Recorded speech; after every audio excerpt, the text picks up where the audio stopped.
Pacifica Radio, I'm Christina Onnested.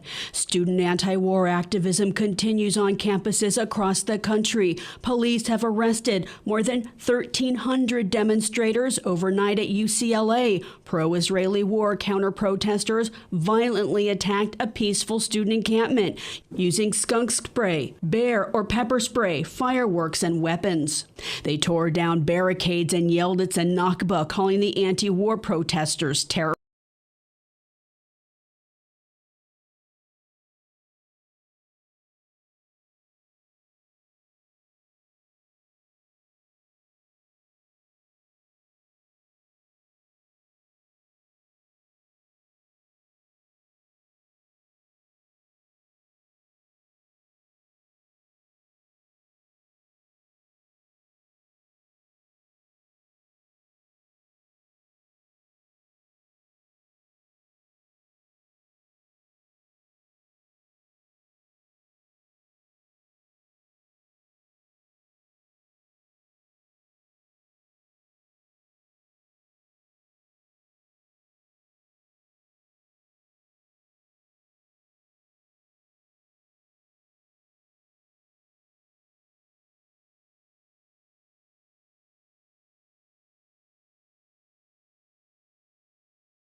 Pacifica Radio, I'm Christina Onnested.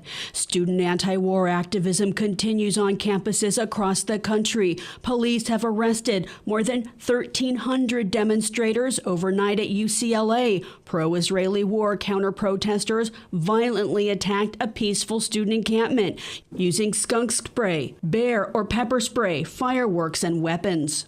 They tore down barricades and yelled it's a Nakba, calling the anti-war protesters terrorists.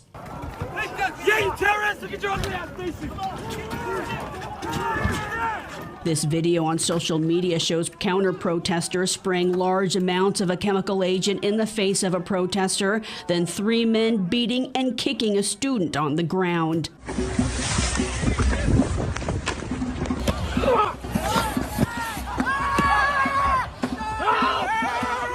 The student paper Daily Bruin released an editorial early this morning blasting UCLA's administration as being complicit in the violence against peace activists, as campus police watched the violence unfold and did not intervene.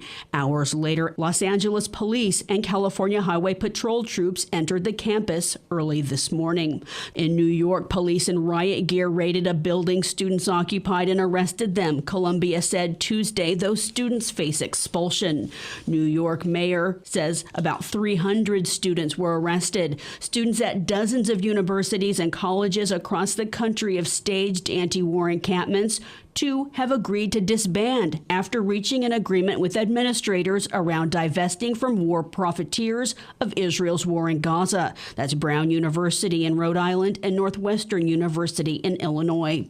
In Congress, the effort to thwart anti-war activism, framing it as anti-Semitic, is in full force. Republican House Speaker Mike Johnson announced hearings and plans to address what he calls campus terrorist sympathizers with the power of the purse. He joined Republicans in blasting Hamas and Hezbollah, student protesters, the Biden administration, and Ivy League university leaders. Christopher Martinez reports. Republican House Speaker Mike Johnson of Louisiana says recent weeks have shown absolute lawlessness and chaos on college and university campuses because of the pro-Hamas agitators who have taken over their campus. He says House Republicans are here to do something about it. And if they don't correct this quickly, you will see Congress respond in kind. You're going to see funding sources begin to dry up. As the Republicans were announcing their new plan, the House took up H.R. 6090, a bill that would use a controversial definition of anti-Semitism in the enforcement of federal education anti-discrimination laws.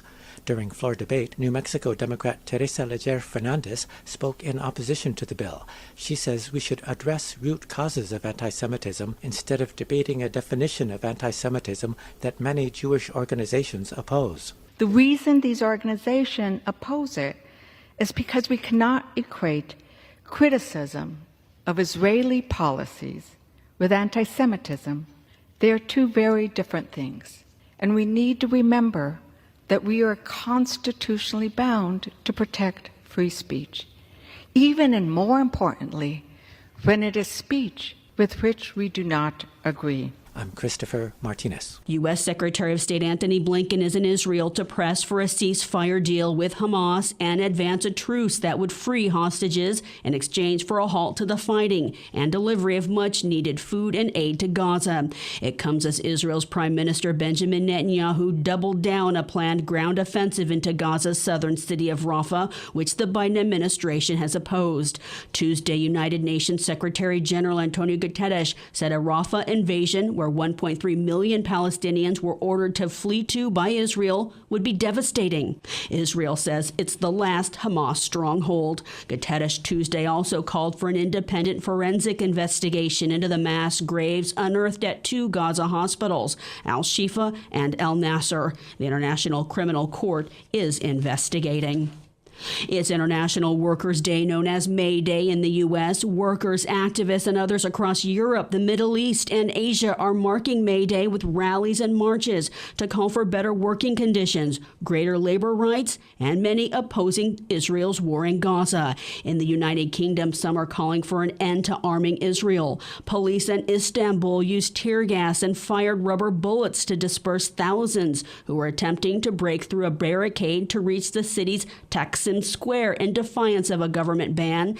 Protests are also ongoing in Athens, Paris, and in cities throughout Asia like Manila, Philippines. Nationwide strikes in Greece were led by the country's largest union. In Seoul, South Korea's capital, thousands protested, waved flags, and shouted pro-labor slogans.